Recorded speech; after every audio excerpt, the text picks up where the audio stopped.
YouTube has officially reached its 20th anniversary, giving us 2 decades of streamers, music videos to watch with gays at afters, and videos of this podcast. Duh. Oh, yeah, that's mainly what YouTube is for. When people aren't watching us, they're actually abusing YouTube. I'm actually a little scared when I go to a friend's home and that we're going to be playing music videos on YouTube, and I see that they've been watching us. Right. And by the way, who knows how we've been edited? I mean, like, do they turn me into like some sort of monster, which I never am? So who knows? In honor of this milestone, we're going to decide what belongs in the internet canon with our all-time top YouTube moments. Now, Louis, I think when you think of gays and music videos and YouTube, this isn't a music video, but it is an important gay moment in YouTube history. I wonder if we chose the same thing. I'm wondering if we chose the same thing. Go ahead. Mine is Leave Britney Alone. Oh, no. But that is quintessential YouTube. Because the Leave Britney Alone video was, first of all, the Fans Strike Back, which is the entire brand of the internet now, right? Like, they've taken over. They control everybody's decision-making, etc. But Leave Britney Alone was just... First of all, Britney's breakdown during that entire era was the only news story. It is all we were talking about. So for YouTube to finally have this crowning moment where Chris Crocker, who, by the way, when I met once upon a time, a doll. Yes, and currently a doll, Kara Cunningham, is their name since they've transitioned. And Kara, at the time, put a voice to just the intense ownership we feel over certain celebrities, and also queerness that we had not really seen before. It was not palatable. It was not, ready. It didn't fit into any of the 5 Queer Eye slots that we gave to queens at the time. It was rowdy. It was kind of funny and kind of scary, as all queerness should be. And a little vulnerable too. Yes. Crying, the wrapped in your sheets so no one can see your room, and like the lighting will be like, the lighting is this orange sepia filter. You really could not get away from parodies of this video, references to this video. It was everywhere. And also, it's one of the last, YouTube at the time still could be monocultural too. So everybody knew about that video. Whereas in a way now, I feel like because of TikTok and things that sort of dilute algorithmically to everybody, we won't ever have a video that hits as hard as that video does. As I discussed with Jay Jordan when he was on the podcast, I had to have him explain what a Mr. Beast is. Oh my God. Well, that guy comes on Kimmel all the time. I'm like, here comes another 600 million views or whatever, like the last great YouTube behemoth. I picked something from that era too. And I just want to say, I picked 3 YouTube videos with 3 different headings. There's one where it's purposeful YouTube content by a creator. There's purposeful pop, if you will. There's one that's spontaneous person goes viral. And then there's an actual video created, like a music video. Mm-hmm. The first one is the Shoes video. When Shoes came out, as you know, let's get some shoes. Where like this gay ass voice sounding kind of like a gay Beavis and Butthead character, is just singing about shoes, and it's like shoes. Oh my God, shoes! Like the kind of lizard brain Valley Girl thing that was so funny. That was the first time I'd seen something on YouTube that was intended to be funny, intended to be consumed on YouTube, and we had to watch it a million times, which is a key component of YouTube's success. Not just I saw it once and enjoyed it. It's I'm going to play it again and again. I was an editor at the Daily Iowan, the paper of the University of Iowa at the time, and we would be strapped to deadline like characters in All the President's Men every single day, and then we would allow ourselves to watch one video as a break, and it was always shoes. Literally everybody in the arts office agreed on shoes and knew all the words to shoes in a creepy like monastic way. This song is just hilarious. It has vibes of obviously publicity, yes, and other really funny just drag personas online, but Shoes is just, it was a banger. too. Yeah, right. No, you wanted to sing along with it. Like, it had its own vibe. And also, like, there was something about the other comedy in the video, too, like how Kelly's mom has a crush on Tom Skerritt. I'm like, okay, this is a pop culture person. Like, I want to relate to this person. This isn't just they stumbled into one good stupid song. There were actual comedy instincts at play here. Yeah. All right, I'm going to do a music video. Okay. And I wonder if we picked the same one. I wonder. Well, no, probably not, because let me tell you something. I was going to pick a gay guy music video night staple, but I'm thinking of music videos and the most streamed music video on YouTube and how, even if it's not really our culture, I can't help but go off whenever this song is played in the club. I feel like it's a song that everyone fucking knows, and it is Despacito. Oh, interesting. Luis Fonsi, who just it feels like he struck some sort of Rumpelstiltskin deal where we're going to give you one song and it's going to get you 700 billion views. Like literally more of one thing than anything that has ever been counted. Yes. I mean, then you've got Daddy Yankee involved. You got the Justin Bieber on the remix. And when you think about artists on YouTube, YouTube really gave Justin Bieber his career. Yes. And it's just such a massive fucking song. And when you think of songs that are monoculture, everyone knows this song.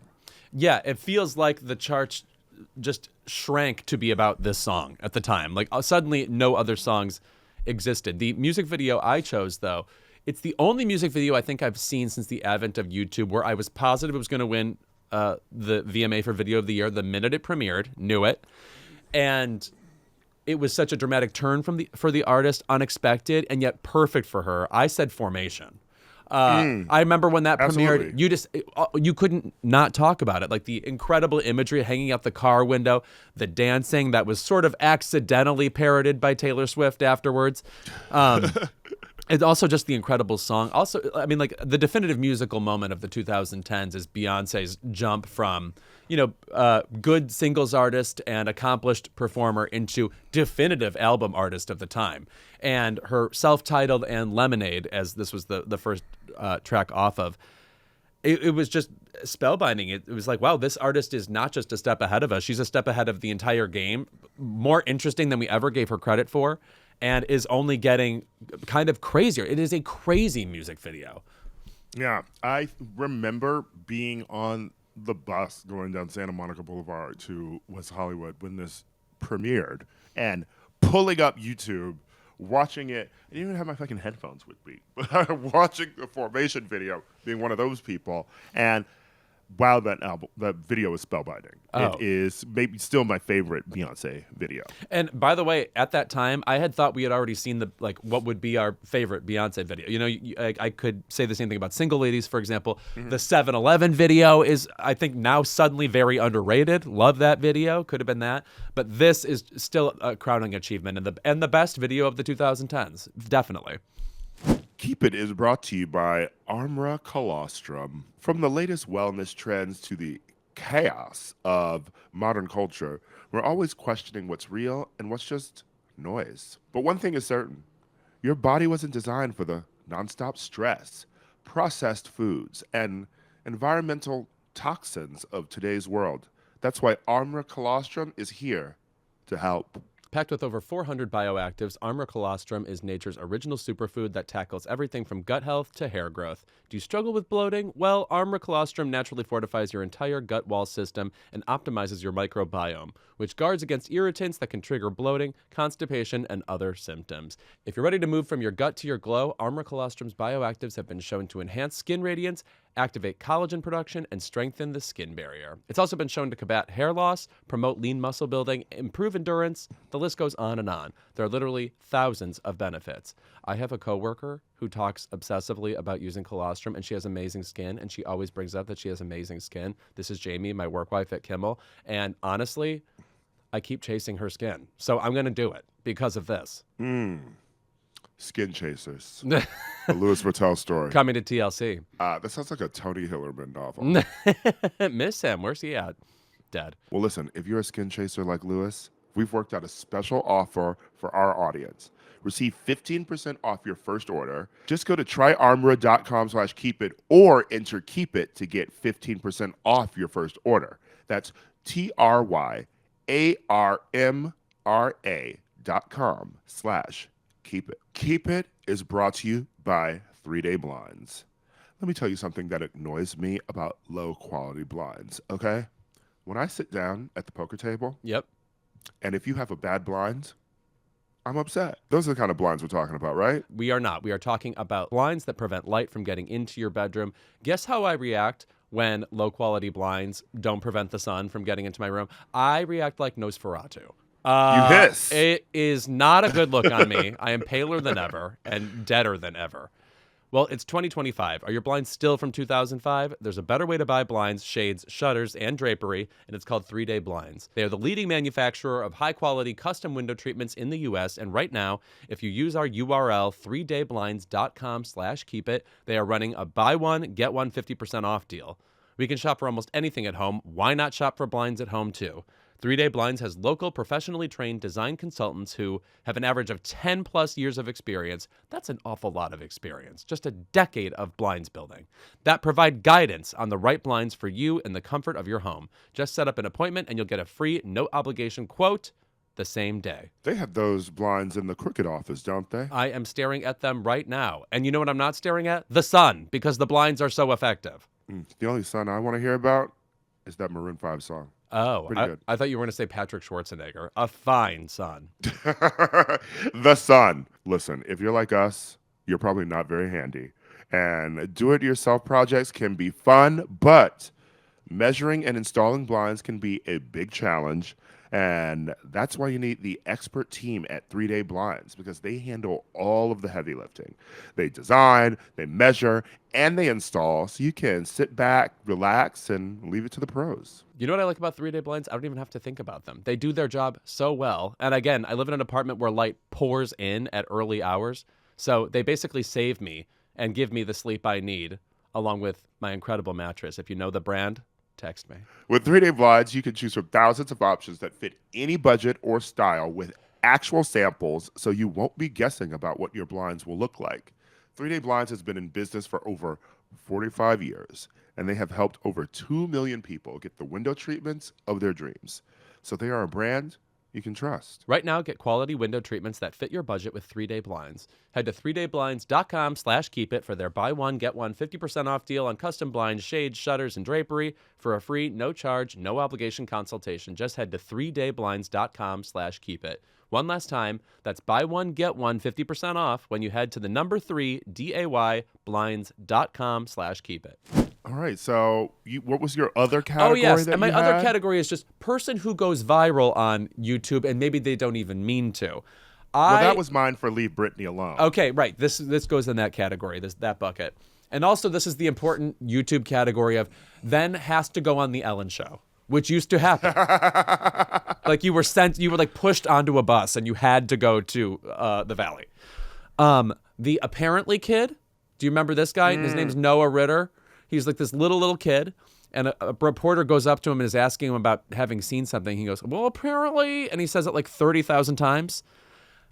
Just pure adorable, not contrived at all, not trying to go viral, just a kid who speaks with a certain tick, and it was so adorable and so rewatchable. And then he went on Ellen, and perfect match for Ellen, by the way. That did happen from time to time. And I watched it again the other day and thought, what a prize, what a prince. And then, by the way, best case scenario, we never heard from him again. No idea what he's doing. It was just that moment. He wasn't given, some sort of weird multicam deal where he was then shoved down our throats. No, he was just a cute kid. It happened. We were out. Okay, so this video I'm about to pick, I think you might be familiar with it. The name of it is Immaculate Conniption.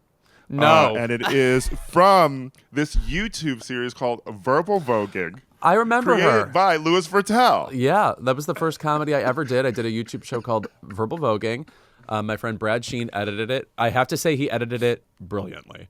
But it was just me talking There's to a the lot camera. of editing too, because there's jump cuts. It's seamless. Yeah, and by the way, we would sit there and like I would have to come up with jokes, and it would take forever. So then the fact that he made it look lickety split was amazing. Yeah, but that was basically because of that YouTube show, where by the way, I have simply the worst haircut of all time. It took me a long time to get into like the swing of LA, shall we say? But that was 2011, and because of that, I got to do things like be on Chelsea Lately, and I got Billy on the Street from that. So, oh my God, YouTube is important to me. Oh, that's so Louis chilling. history. Yeah, it's right. your lore. Yes. What? No. Yeah, we did like 14 episodes or something. None of them were viral, by the way. I think the most popular one was like 90,000 views or something. But at the time, it's like that kind of just meant like everybody in West Hollywood saw it. So I would go out all the time and like, every barista would be like, "Oh my God, you're the queen who won't shut up about Madonna." How things change. Yeah. Yeah, I mean, I could have picked something like David After the Dentist, which is Oh still yeah, funny. hilarious. And the Charlie bit my finger and all that. Yeah. Yes, but I don't know. I think it's important to think about how YouTube was and kind of still is very important, and it did change a lot of people's lives and careers. And yeah, Verbal Vogue was the first place I saw you. Well, let's just say this about YouTube. You could be gay, do content that would never be on any other TV channel, not even something like allegedly super pro gay like MTV, and then it could be popular. It's like it took some power back for queer people that they could just put videos out into the universe, and then people would like them, and want to see them and make stars out of these people. That's all you need to know about YouTube's history. I think that's by the it. way. Yeah. It's also, I use YouTube also for like just great performances. Like YouTube is great for having every old American Idol performance that I can go there and watch Melinda Doolittle sing My Funny Valentine. My producer is laughing at me, and I will slap this straight now. Melinda Doolittle bodied that performance. Yeah. I do love Melinda Doolittle, which is good is attitude. So crazy. Yes. Which is so crazy that her last name describes her size. Okay. She's a tiny woman. Yeah.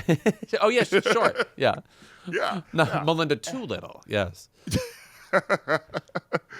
Also, just a place where you could have events. I mean, I've hosted so many like events that were on YouTube, particularly during the early stages of the pandemic. I remember when Comic-Con went on it, and I hosted the panel for New Mutants, which is hilarious. But I got to meet Maisie Williams and Anya Taylor-Joy at the time, and they were so lovely.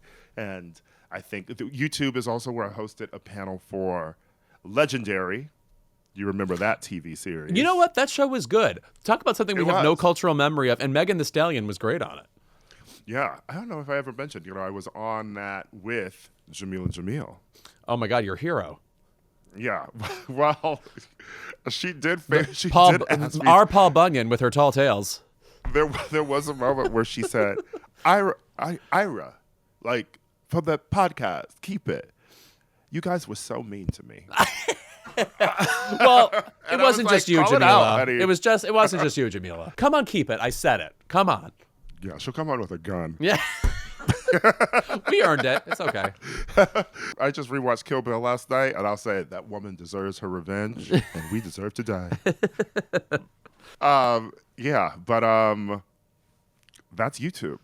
I'm still watching. I feel like I'm doing an official anniversary video for YouTube, and we're still tuned in. And you're tuned in right now. To keep it. All right, when we're back, our favorite segment of the episode, it's Keep It. Keep It is brought to you by Ava.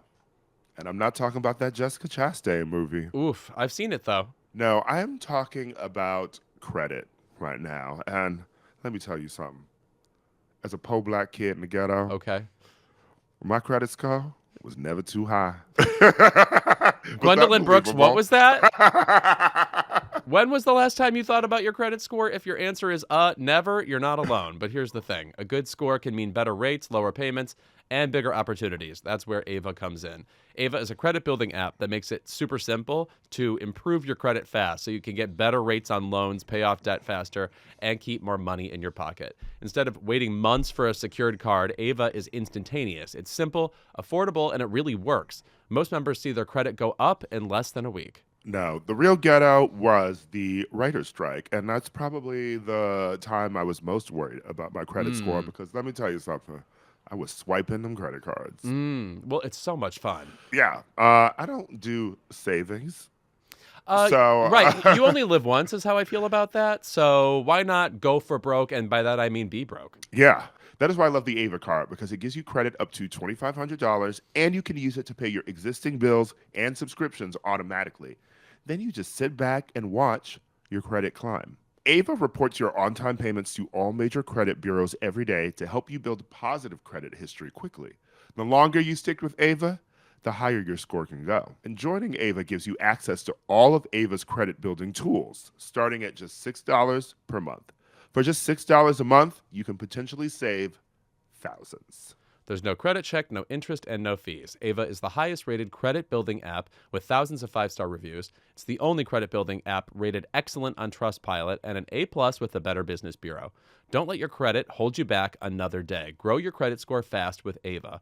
Download the Ava app, spelled A-V-A, like Duvernay, today. And when you join using my promo code KEEPIT, you'll get your first month free. This offer is only for my listeners. Get the Ava app and use the promo code KEEPIT to get your first month. That's promo code KEEPIT. Thanks to Ava, and now go get yourself some good credit. And we're back with our favorite segment of the episode. It's Keep It. Lewis. Yes. What are you saying keep it to this week? Well, this is a rare case for me because it's not a total keep it. It's keep it or is it? My keep it this week goes to, you familiar with the actor Terrence Howard? Oh, baby wipes? Yes. Quotable man. Interesting ideas about things like the existence of math. Go down that rabbit hole and you will soon come out of it because you don't want to be there. But he allegedly once turned down, as he said in a new interview with, God help me, Bill Maher, that he turned down playing Marvin Gaye in a biopic, which, by the way, we have never really had the definitive Marvin Gaye biopic. And if you read that life story, it is fucking fascinating. By the way, he also wrote my favorite girl group song of all time, Dancing in the Street by Martha and the Vandellas. But what's going on with that? Yeah. Dancing. What's going on with that? What's Going On is a famous Marvin Gaye song and album. Moving on. He told Bill Maher that he couldn't do it because he had a conversation with Quincy Jones where Quincy Jones said that Marvin Gaye was gay, which, by the way, news to me. He's married several times, has kids, etc. But It's in the name. I know. I should have been paying attention. He told Bill Maher, that would fuck me. He said if he had to kiss somebody, I would cut my lips off. If I kissed some man, I would cut my lips off. Now, I mean, I don't want to hear that homophobia, etc. And he claims it's not homophobic to say that. It's just not a quote I need to hear. And by the way, Bill Maher also replied in response something along the lines of, I mean, I'd have kind of a reaction too. Bill, if you ever kiss a man, that's the day I stop being gay. So whatever, please don't. I will drop out of the sexuality entirely if you join our ranks. But not a man. The dolls are fine. Yeah, sure. But here's the thing. I guess I'm grateful he didn't take this role because then if there were a gay or queer component to the story, I wouldn't need him doing interviews about it either. So I guess I can only thank Terrence Howard. I guess there are probably plenty of other choices for who could play Marvin Gaye too. We already have a Leslie Odom Jr. Like there are plenty of people who could do this. All I have to say to that is I'm sure Terrence Howard wouldn't want to play Marvin Gaye, a gay man, on film because the streets already talk about whether or not Terrence Howard is gay anyway. Oh, okay. He doesn't want to add to that noise. Maybe, all right, maybe the streets are talking, okay? So ain't nobody worried about you. First of all, no one wants to see you play Marvin Gaye anyway. Yeah, that's true. It wouldn't be good. And also, by the way, you know what he did that was gay? What Madonna video was he in? Oh. Which one was it? Ghost Town. Where he's like slow dancing with her in the apocalypse. Did you know that Madonna sometimes has bad ideas? Anyway, not a great video. Song is not bad. By the way, yeah. The streets are talking allegedly. Okay, no, that's what that out there. Yeah, okay, sure. As Star Jones says, allegedly. Oh, I don't think you're going to jail. I think you can say that the streets are talking. He and Bill Maher gonna pull up on me. Yeah. Okay. Let's get the hell out of here. Ira, what is your keep it? My keep it this week goes to Instagram. Oh, one of the social media platforms. I use it a lot.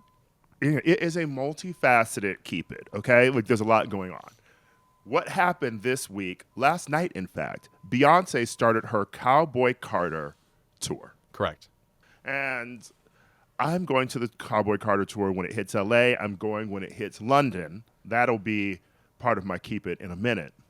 And obviously, all of the content is coming. But just like last time, I will be avoiding all of this. And so I am off Instagram at the moment. I have to say, you are fucked if you even peek at it. Because I Yes. wasn't attempting to learn anything about this tour, which, by the way, should be amazing. You and I have talked about how we love this album. But I've seen like certain props, etc. And I'm like, wow, I mean, that gives away probably an entire quarter of the concert. Yeah. Everything on my feed would normally be probably my TikTok feed, my Instagram feed, everything. Not just friends attending the concert, but it's everyone reporting on it too. And just you don't realize how many internet sites that you follow that would just be posting, here are all the looks and here's all the songs, etc. And so I'm really avoiding everything. Yeah. No, you have no choice. I look forward to your report. So you're seeing that imminently then, what, in the next few days? Yeah, I'm seeing, no, in a few weeks. It doesn't come to New York until May 22nd. Oh, so you're seeing it in that's New going to York. be a while. Got it. Yeah, Yes, New it's in York. LA right now. Correct. Yes. Yes, it's in LA right now. And then I'm going to be seeing it June 7th in London. And this is where my next keep it comes in. Did you know that it is now required to apply for and pay for a visa to visit the UK? Oh, God. You need like a special little golden ticket, Wonka style? Yes, you do. So now visitors to the UK from 48 countries now apply and pay a fee before travel. And you do this by using the app UK ETA. Now, I'm glad I discovered this because it only is like $22 to apply for it, and you just put in your passport information, etc. If you Google it, UK ETA, it'll take you to a bunch of different websites like e-visauk.com. That's the sponsored one, right? You know, all sorts of things always pop up when you Google something, Right. and not the thing you're actually looking for. Right. It's like when you Google flights and like weird sponsored things come up first before like just the deals you actually want. Yes. So I clicked on this first, and then I did some research after I was going through this website, because this website tried to charge me about $180 Oh, my God. for the process. You'd end up in jail. You'd be in debtor's prison. Right. And then I found like the actual app in the App Store, downloaded it, $22, accepted and approved in 2 minutes. So Wow. my other keep it is to these fucking scam websites trying to milk money out of people who are visiting the UK. Because what's going to happen is you are going to forget that you were supposed to do this, and then you'll be at the airport and someone will tell you you need this, otherwise you can't get on. In some cases, you probably won't be able to get on the plane, right? So you're going to go to Google, look it up, and end up paying exorbitant fees to rush it on the same day.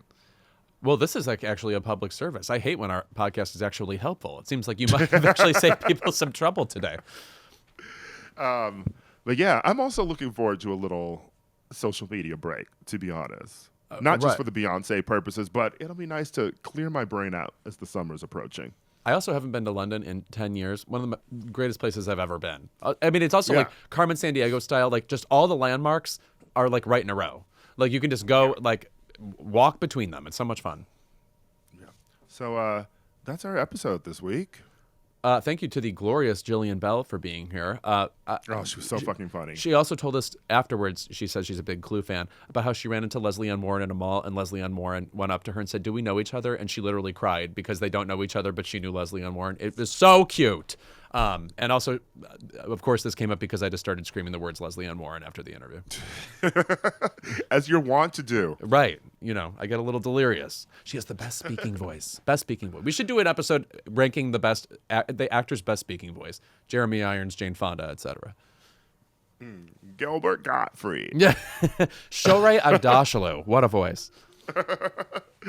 All right. That is our episode. And next week, at long last, we're joined by our friend Juan Ramirez for our theater preview. So I saw some comments online where people were like, Ira, just tell us if you like Smash or not. And honestly, I haven't seen it yet, but I'm seeing it this week. Oh, yeah. And we will have another Broadway great with us, too. So look forward to that.